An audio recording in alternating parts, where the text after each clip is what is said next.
సత్య news. భక్తి నాగుల చవితికి సంబంధించిన ప్రత్యేక వార్తలు.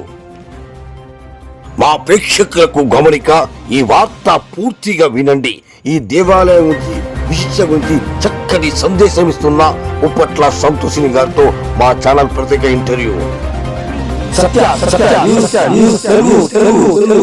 పెద్దపల్లి జిల్లా మంతని మున్సిపల్ పరిధిలోని పెంజరకట్ట ఏరియాలో ఉన్న నాగుల చవితి సందర్భంగా ప్రత్యేక పూజలు చేస్తున్న నాగదేవతకు సంబంధించి ఈ దేవాలయం గురించి ఏం చెప్తారో వారి మాటలో వినండి.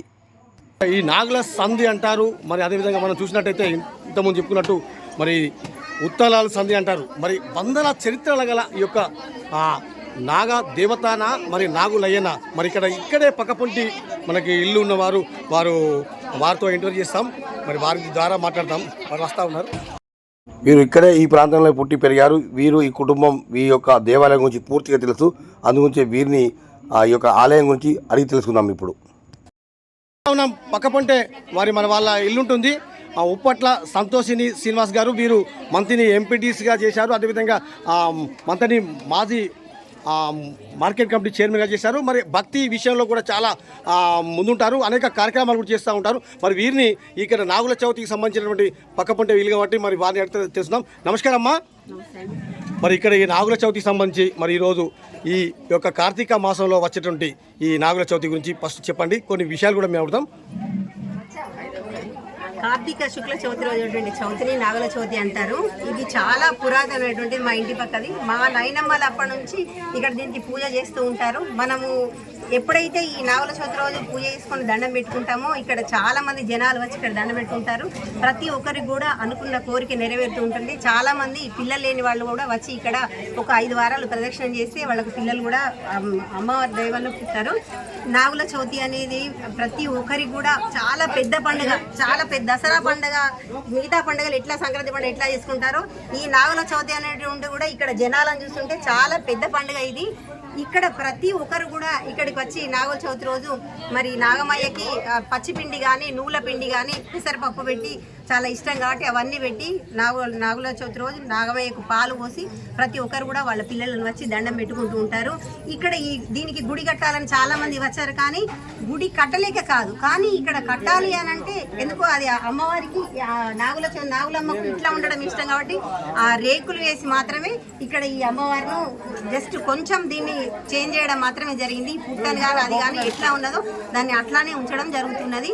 ప్రతి ఒక్కరు కూడా అనుకున్న కోరిక నెరవేరుతారు. చాలా పెద్ద ఎత్తున వచ్చి ఇక్కడ పూజలు చేసుకుంటూ ఉంటారు. అదేమో మనం చూసినట్టయితే ఇక్కడ చాలా మంది మన పురాతనం మనం చెప్పినట్టయితే మీరే అన్నారు. మరి ఇక్కడ ఆలయం నిర్మాణం చేయడం కోవడం జాగలేకపోవటమా, లేకుంటే ఈ యొక్క ఆనవాయితీగా ఇలానే ఉండాలన్నా, మరి ఎందుకు భక్తులు ముందుకు వస్తలేరా, దాతలు ముందుకు వస్తలేరా? మంత్రులు అనేక స్వచ్ఛంద సంస్థలు అనేక కార్యక్రమాలు చూస్తూ ఉన్నాము. మరి దాని నుంచి 2 ముచ్చలు వివరంగా. మంత్రిలో చాలా మంది భక్తులు ఉన్నారు, ఇవ్వడానికి చాలా మంది రెడీలో ఉన్నారు. కాకపోతే పురాతనం నుండి ఇది ఇట్లానే ఉంటుంది కాబట్టి దీన్ని మరి మారవడం అనేది కరెక్టా కాదా, మరి మారవకూడదనే ఉద్దేశంతో మాత్రమే ఇట్లా పురాతనంగా ఉన్నదాన్ని ఇట్లానే ఉంచాలనే ఉద్దేశంతో ఉంచుతున్నారు. కానీ మంత్రిలో దాతల కరువు అనేది లేనే లేదు. మీరు అన్నట్టు ఇక్కడ చాలా మంది మంత్రి అంటేనే వేదగడ్డ, ఇక్కడ చాలా గుళ్ళు గోపురాలు ఎంతోమంది మనకు ఉన్నారు, విదేశాల్లో కూడా ఉన్నారు. కానీ మేమేమంటే మీ ద్వారా మీరు పక్కపంటే ఉంటారు కాబట్టి మీరు ఒక రిక్వెస్ట్గా చెప్తా ఉన్నాం. మీరు ఒక విచారణ చేసి వేద బ్రాహ్మణులతో విచారించి, ఎందుకంటే చాలామంది మాతో అంటున్నారు ఇక్కడ అనేక దేవాలయాలు దీనికన్నా ముందు వెలిసినటువంటి వారు. మరి ఇక్కడ పురాతనమైనటువంటి ఈ యొక్క ఆలయానికి దేవాలయం అయితే బాగుంటుందని అంటున్నారు. మీరన్నట్టు శాస్త్రబద్ధంగా పెద్దలతో విచారించి మరి ఇది ఇలానే ఉంటుందా, ఉన్నప్పటికీ కొద్దిగా మార్గదర్శనం చేస్తే బాగుంటుందని మా యొక్క ఛానల్ ద్వారా మీకు విజ్ఞప్తి చేస్తా ఉన్నాం. ఓకే అండి, వేద పండితులను అడిగి మరి ఒకసారి మళ్ళీ మరి తెలుసుకుందాం. మరి ఎందుకంటే ఇప్పటి వరకు అయితే దీన్ని ఇలానే ఉంచాలనే ఉద్దేశంతో ఉన్నారు. మళ్ళీ ఒకసారి కూడా పెద్ద పెద్ద వాళ్ళు కూడా మన మంత్రపురికి వస్తూ ఉంటారు, మరి దర్శనాలు తీసుకోవడానికి అట్లా కూడా వస్తుంటారు. కాబట్టి మన వాళ్ళని కూడా అడిగి తెలుసుకొని మరి దీన్ని ఏమన్నా మారవచ్చా, ఇట్లానే ఉండవచ్చా అని తెలుసుకుందాం. థ్యాంక్ యూ, ధన్యవాదాలమ్మా. మనం చూసినట్టయితే అనేక మంది యొక్క అనేక సంవత్సరాల నుంచి ఈ యొక్క నాగులయ్య సంధి అంటారు. మరి ఇక్కడ ఉత్తరాలు గతంలో డాక్టర్గా ఉండేవారు. మరి ఇక్కడ ఈ యొక్క ఆలయాన్ని దేవాలయం చేయాలని చాలామంది అంటున్నారు. ఈ సందర్భంగా మనము వారితో సంతోషి గారితో మనం మాట్లాడాము. వారి పక్కపంటే ఉంటారు, వారు కూడా ఈ యొక్క దైవకర్తలు ఉంటారు. వారు చెప్పేది ఏంటంటే పూర్తిగా శాస్త్రబద్ధంగా పెద్దవాళ్ళని సంప్రదించిన తర్వాత మరి ఈ యొక్క గుడి నిర్మాణం చేసే ఆలోచన చేస్తామని చెప్తా ఉన్నారు. ఇదండి మొత్తానికైతే మనం ఈరోజు కార్తీక మాసంలో వచ్చే నాగుల నాగుల చవితి సందర్భంగా ప్రత్యేకించి మనం ఇక్కడ వారితో కార్యక్రమాలు తీసాం. అదేవిధంగా ఒక సంచలనమైనటువంటి విషయాన్ని కూడా వారు అడిగాము. ఎంతోమంది వస్తున్నారు కానీ ఎవరు కూడా ఈ యొక్క గుడి ఆలోచన చేస్తారు. మా ద్వారా అడిగాము. మరి ఈ యొక్క ఆలోచన విధానాన్ని మీరు కూడా మీ యొక్క ఛానల్ చూస్తున్న వారు కూడా ఈ యొక్క కామెంట్ పెట్టాలి. అదేవిధంగా మీ అందరికీ ధన్యవాదాలు. మీ అందరికీ నాగుల చవితి శుభాకాంక్షలు. బోలో నాగమ్మ మాతాకి. సత్య న్యూస్ తెలుగు మా ఛానల్ను సబ్స్క్రైబ్ చేసుకోండి, లాగిన్ చేయండి. మరిన్ని భక్తి సామాజిక కార్యక్రమాలు చేస్తూ ఉంటాం. సో ఫ్రెండ్స్, మా ప్రేక్షకులకు ఒక అద్భుతమైనటువంటి వీడియోని చూపించబోతా ఉన్నాం. చూడండి, ఇక్కడ మంథని గోదావరి ఒడ్డు ప్రాంతంలో ఉన్నటువంటి ఒక వీడియో, పాత వీడియో.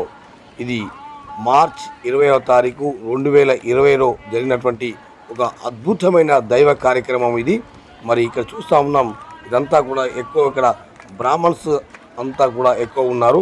మరి ఇక్కడ భక్తికి సంబంధించినటువంటి పెద్ద ఎత్తున గోదావరి ఒడ్డున కార్యక్రమం జరిగింది. మరి దాని గురించి మా యొక్క నాడు నేడు కార్యక్రమంలో భాగంగా ఈ యొక్క మంత్రిలో జరిగేటువంటి కార్యక్రమాలన్నీ కూడా ఇలాంటి ఒక్కొక్కటిగా చూపిస్తామని తెలియస్తా ఉన్నాం. ఇప్పుడు చూడండి, ఇది గుర్తుపట్టండి. ఇక్కడ చాలామంది ఉన్నారు, మీరు ఇక్కడ ఉన్న వాళ్ళందరూ ఉన్నారు. ఇది ఎప్పుడు జరిగింది, ఏమిటి, ఏంది అని ఇక్కడ సురేష్ గారు, తర్వాత తాటి చిన్నచంద్రి ఆయన అయ్యప్ప భక్తుడు, చాలామంది ఉన్నారు ఇట్లాంటి వారు. ఇక్కడ కొత్త శ్రీనివాస్ గారు కూడా మనకి ఇంతమంది కనబడ్డారు. మరి ఇక్కడ ఈ యొక్క దైవ కార్యక్రమం పెద్ద ఎత్తున జరిగింది. మరి ఇలాంటి కార్యక్రమం 2020లో జరిగిన కార్యక్రమం మరి మా యొక్క ఛానల్ ద్వారా ప్రచారం చేస్తాం. మరి తెలిసిన వారు మరి దీనికి సంబంధించి ఏమిటి, ఎక్కడ జరిగింది అన్నటువంటి దీనిపై అవగాహనతో మా యొక్క ఛానల్లో కామెంట్ పెట్టండి. మరిన్ని లేటెస్ట్ భక్తి కార్యక్రమాలు చూపిస్తాం. నాడు నేడు కార్యక్రమాల ద్వారా పాత కార్యక్రమాలు, గోదావరి ఒడ్డున జరిగినటువంటి యొక్క దైవ కార్యక్రమం చక్కటి కార్యక్రమం చూడండి. మరి ఇలాంటి జ్ఞాపకాలతో మరిన్ని లేటెస్ట్ వార్తలు పట్టుకొస్తాం, చూడొచ్చు. సో ఫ్రెండ్స్, ఇలాంటి నాడు నేడు కార్యక్రమంలో భాగంగా పాత వీడియోలు త్వరలో మా ఛానల్లో ప్రచారం అవుతుంది, గమనించగలరు. సత్య న్యూస్ తెలుగు సదా మీ సేవలో.